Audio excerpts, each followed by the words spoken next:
This channel is made possible by viewers like you. My viewers, subscribers, and patrons greatly help to keep this channel going. I wouldn't be here today if it wasn't for all of you. Please make sure to subscribe so you don't miss any uploads. And if you'd like to go the extra mile, please check out my Patreon page. For just $1 a month, you'll get access to what I'm working on, previews of upcoming content, and even early videos, along with other tier options for those that are interested. Thank you, and now on to the video.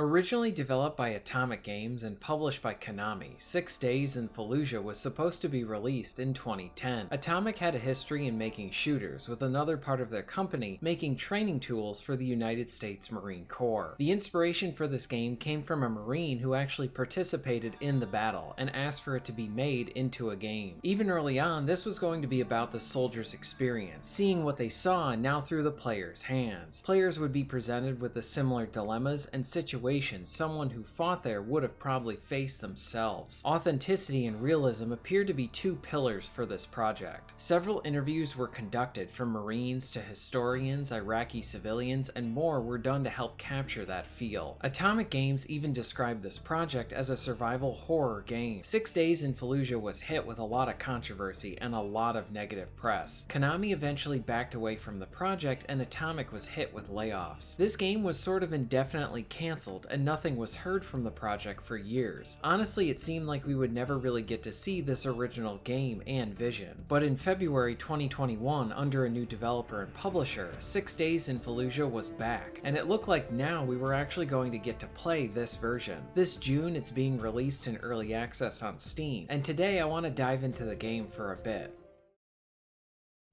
Now, when the first trailer was released in 2021 showing the revival of this project, many within the game's media started this hate bandwagon to paint an inaccurate picture of the project. We saw a high-profile indie developer picking apart the trailer, calling out elements of the game, saying it adds to dehumanizing the innocents who were there. Yet on the website for 6 Days in Fallujah, they said that they wanted to capture both the perspective of the civilians along with the Marines. This tells me, from the developer's point of view, that at least they are trying to provide a good faith approach to capture different perspectives of the battle. So to say that this project is something else or is doing something just from a trailer, I think is disingenuous. Now, if after the final game and campaign don't deliver, then let's assess it properly. There were other weird comments made by other big personalities in the games industry, but something that I found really dangerous was seeing game developers trying to actively get the game cancelled, even going as far as starting a petition. This sort of brings up a free speech argument here. One day you are calling to have a certain project to be cancelled because you have issues with it. The next day, the cancel mob could come along for your project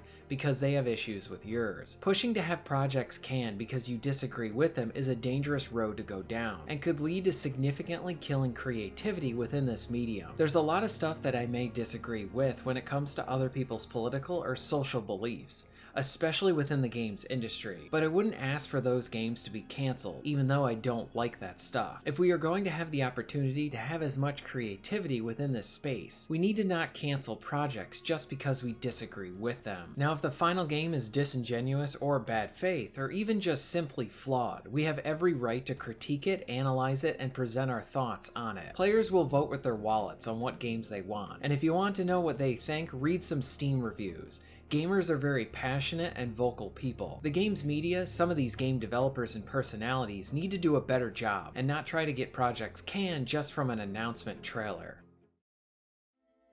Now, oddly enough, what was also interesting was how 6 Days in Fallujah had a splash when it was announced, and then got some more footage, but after that it all sort of went silent again, to the point I was getting a bit concerned that this project was sadly cancelled again. I was hoping that the developers and publishers would stand behind this project, even with all of the new controversy coming at them. And now at the end of May 2023, it appears that everyone was lying low until they really had a big announcement for all of us. On June 22nd, we will finally be able to play this game. It is announced for early access, with it just releasing on PC now. So let's take a look at some of the information on what to expect for launch. Based on the new trailer and early access information, we can expect to have access to the co-op experience right away. It's going to be 4 players, and I am curious if the levels will scale based on how many players you have in your group. Like, do I always need to have a squad of 4 to play the game, or can I play with 3, 2, or even by myself? I am hoping that there is some type of scaling, because getting 4 friends together for the this stuff can be pretty tough as I get older. If it scales, then that could mean a more consistent experience depending on how big your squad is for that match. I do wonder and hope if there's some form of optional matchmaking to easily find other players,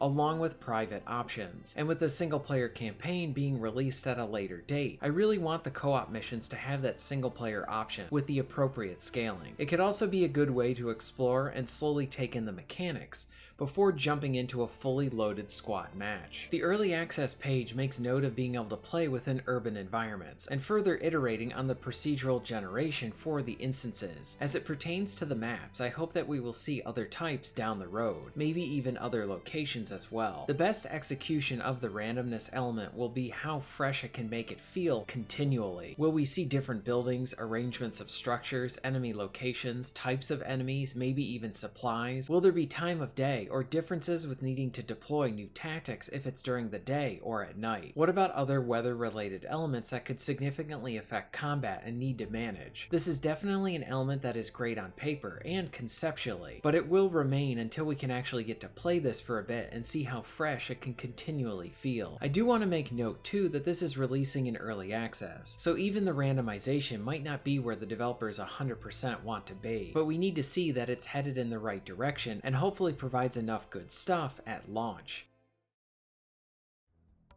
The early access period is expected to last for more than 12 months, so for console players do not expect this one for a while, though there is a chance that it may come to Xbox sooner since they allow a game preview section as part of Game Pass. These are essentially games that are in early access on Steam, but come to Xbox players as well. As of right now, PlayStation doesn't allow this, so I could totally see this coming first to Xbox while it is in early access, and then coming to PlayStation when it fully releases. When it comes to the modes for the final release, it does seem to be pretty stacked, if everything turns out good. So we have the co-op missions that can be played when it launches this June, along with more missions being added over time. On top of this, the Steam page makes note of a robust special operative mode. There's little information on this. Is this a competitive mode or another single player option, or even a separate co-op mode? AI is going to be added as teammates for the co-op missions, which will be good for players who do not want to play with randoms or a smaller group of friends. My hope with the addition of the AI partners is that you can deploy some commands to them. This way you can have more control over your unit and be able to experience the co-op missions as they were intended, with allies who can use different tactics with you. This could be something like context sensitive stuff like something from Republic Commando, or even something simple yet effective from a Rainbow Six game.